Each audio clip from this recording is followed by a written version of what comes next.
अभी Robert Malone and उनके लगभग 17-18 हजार डॉक्टरों की टीम ने डिक्लेयर किया है, डॉक्टर बनर्जी और प्रोफेसर भास्कर, कि अब ये बहुत एनफ हो गया और सारे एविडेंस आ गए हैं कि ये जो टीका और इसको रोल आउट किया गया, मास रोल आउट किया गया, उसके बहुत सारे एडवर्स इवेंट हो रहे हैं, इसलिए इनको इमीडिएटली स्टॉप करना चाहिए और पेंडेमिक का जो ये फ्रॉड है इसको पूरी तरह से इन्वेस्टिगेट करना चाहिए। अब ये डिमांड हो रहा है। ऐसी स्थिति में डब्ल्यूएचओ का ये ड्राफ्ट जो है उस पर अगर दुनिया भर की सरकारों की निगाह नहीं खुल रही है कि किस प्रकार से 2023 में हम हैं और 2023-24 में ही उनकी प्लानिंग है कि आईएचआर जो है, इंटरनेशनल हेल्थ रेगुलेशन को एक प्रकार से एग्जीक्यूट करा दिया जाए, और तब तो पूरी तरह से सोवरेनिटी उनके कब्जे में चली जाएगी। Professor Bhaskar, yes, they keep trying this from time to time. कुछ महीनों पहले ये मंकी पॉक्स का भी ट्राई किया था, डिक्लेयर करके how far they can take it. वो भी this was also you know based on PCR test. You really have to probe the role of even newspapers like New York Times, where telling कि schools में बच्चों को mask पहनाओ monkey pox से बचाने के लिए।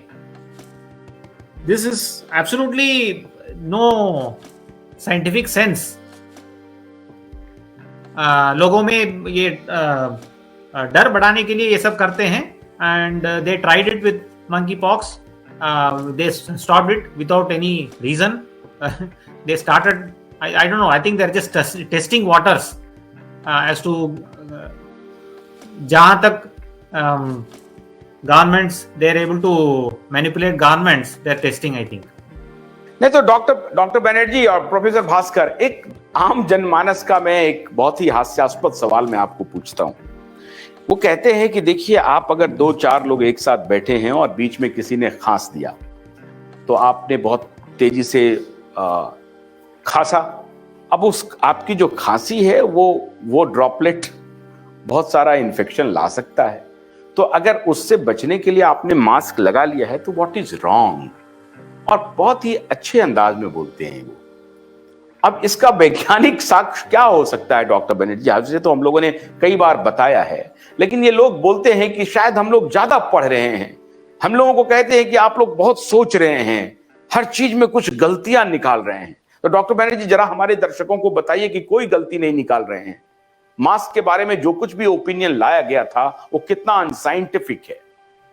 देखिए, हाई स्कूल के बच्चे को भी पढ़ाया जाता है कि वायरस का कोई फिल्टर नहीं होता है, तो कपड़े से वायरस कैसे रुकेगा? ये तो वायरस को। दूसरी बात है कि अगर मान लीजिए ठीक है, रोक भी लेता है, 10 बार आप खांसेंगे, आपके मुंह के ऊपर 10 लोग खांसेंगे, तो मास्क में सब इकट्ठा होता रहेगा, तो that will become the main source of ये। दिन भर उसी मास्क को आप पहने हुए हैं, कितनी गंदगी उसी में इकट्ठा हो रहा है। अगर नहीं पहनेंगे तो एयरलाइट, सनलाइट, इससे एयर से डाइल्यूट हो जाएगा। और इसके अलावा स्टडीज भी किया है, बांग्लादेश में रैंडमाइज स्टडी किया है, डैनिश स्टडी किया है, जो अच्छे स्ट्रॉन्ग स्टडीज किए हैं, उसमें कोई मास्क का बेनिफिट नहीं मिला है। तो मास्क तो कहना, जैसे हमारे बहुत सारे पॉलिटिशियन से मेरी बात हुई तो उन्होंने कहा कि देखिए, अब ये धूल उड़ते रहता है, पॉल्यूशन है, धूल इकट्ठा होता है ना, चाहिए। तो what is wrong in this? देखिए, हमारा कुदरती जो है, हमारे नेजल म्यूकोजा है, उसमें सीलिया है, जो भी धूल जाता है वो अपने आप निकाल देता है।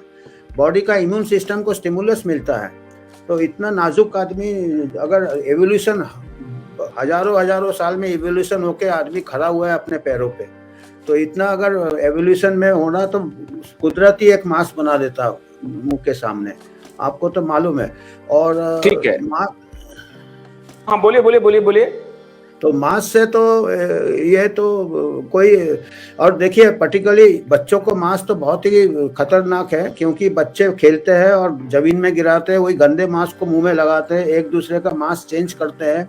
मास्क इवन जो ऑपरेशन थिएटर में जो डॉक्टर पहनते हैं उसका बहुत तरीका होता है, थोड़ा भी टच कर लो मास्क डिस्कार्ड कर दिया जाता है। 2-3 घंटे से ज्यादा मास्क आप पहनने से गंदा होता है, हर 2 घंटे में चेंज करना रहता है। तो ये दिन भर एक ही मास्क पॉकेट में डाल रहे हैं, खाना खा रहे हैं, तो ये मास्क तो गंदगी ज्यादा फैलाएगा। इट विल, अगर कोई स्टडीज किया जाए तो उससे इन्फेक्शन फैलने के ज्यादा चांसेस है रुकने के बजाय।